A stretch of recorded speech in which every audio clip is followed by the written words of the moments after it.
Assalamualaikum warahmatullahi wabarakatuh. Saya Irmana Laristi Agustin, nomor induk 20010404009.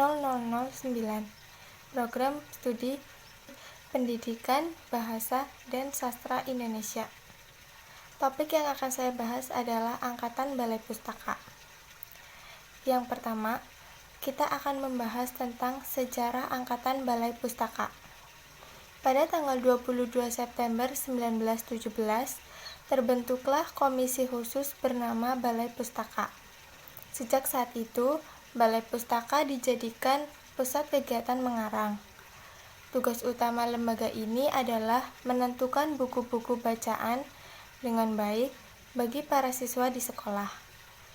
Karena semua kegiatan kesusastraan bermula dari Balai Pustaka angkatan ini. Angkatan ini dinamakan dengan Angkatan Balai Pustaka. Angkatan Balai Pustaka pada masa itu didirikan untuk mencegah pengaruh buruk dari bacaan liar yang dihasilkan oleh sastra Melayu yang banyak menyoroti kehidupan pada masa pemerintahan Belanda. Selanjutnya, saya akan membahas tentang ciri khas Angkatan Balai Pustaka. Yang pertama, bersifat deduktif, yaitu berpengaruh pada gaya penceritaan dan struktur penceritaannya, semua ditunjukkan kepada pembuka untuk memberikan nasihat. Yang kedua, bercorak romantis atau melarikan diri dari masalah kehidupan keseharian yang menekan. Yang ketiga, permasalahan adat, terutama masalah adat kawin paksa, permaduan, dan sebagainya. Yang keempat, pertentangan paham antara kaum tua dan kaum muda. Kaum tua mempertahankan adat lama, sedangkan kaum muda menghendaki kemajuan menurut paham kehidupan modern.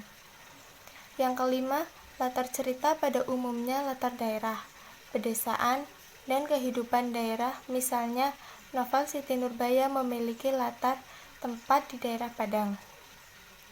Pada puncak dalam Angkatan Balai Pustaka, pendukung angkatan ini adalah kaum muda terdidik yang mendapat didikan barat.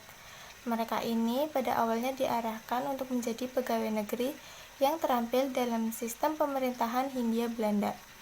Namun, ternyata kaum muda ini menjadi sadar akan kenyataan bangsanya yang terjajah.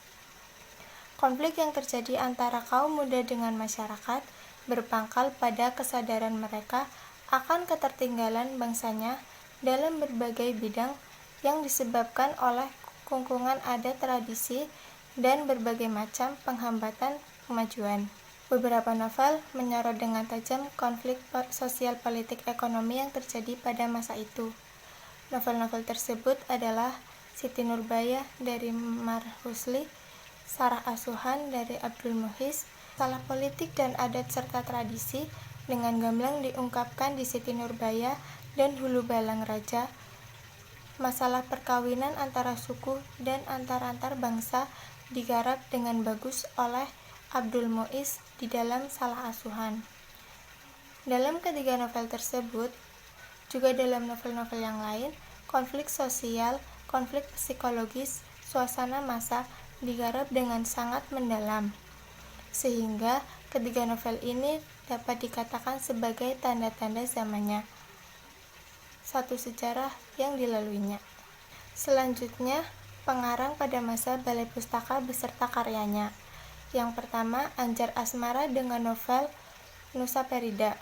Yang kedua, I Gusti Nyoman Panjitisna dengan novel Sukrani Gadis Bali. Yang ketiga, Amir Hamzah dengan terjemahan Setinggi Timur, penyair-penyair Jepang, India, Persia, dan lain-lain. Yang keempat, Rusnani dengan karyanya Tiga Menguak Takdir bersama Khairil Anwar dan Rifai Atin. Yang kelima, Abdul Muiz dengan novel Salah Asuhan. Yang keenam, Nur Sultan Iskandar dengan novel Salah Pilih. Yang ketujuh, Sunan Hasim Duan dengan novel Mencari Pencuri Anak Perawan. Yang kedelapan, Sutansati dengan novel Sengsara Membawa Nikmat. Yang ke-9, Marari Siregar dengan novel Azab dan Sengsara. Yang ke-10, Marayu Rusli dengan novel Siti Nurbaya. Selanjutnya saya akan membahas tentang nota ringkes dan hubungan dengan bacaan liar pada masa Balai Pustaka. Nota ringkes dapat dikatakan sebagai kritik sastra karena menjadi pedoman penulisan karya sastra yang antara lain berisi aturan tentang keharusan bersikap netral terhadap agama, memperhatikan syarat-syarat budi pekerti yang baik, menjaga ketertiban dan tidak boleh berpolitik melawan pemerintah sesuai dengan politik seperti yang diketahui bacaan liar yang dimaksud adalah buku-buku bacaan yang mempunyai corak nasionalisme dan sosialis yang diterbitkan bukan oleh Balai Pustaka. Karena Balai Pustaka peranan ini dikenal dengan nota ringkes. Pada periode Balai Pustaka, penyebaran sastra sebagai bahan bacaan tidaklah bebas, sehingga muncul atau mendorong nota ringkes dikarenakan Balai Pustaka sebagai penerbit yang dikelola oleh pemerintah yang menetapkan aturan-aturan yang telah disetujui pemerintah kolonial.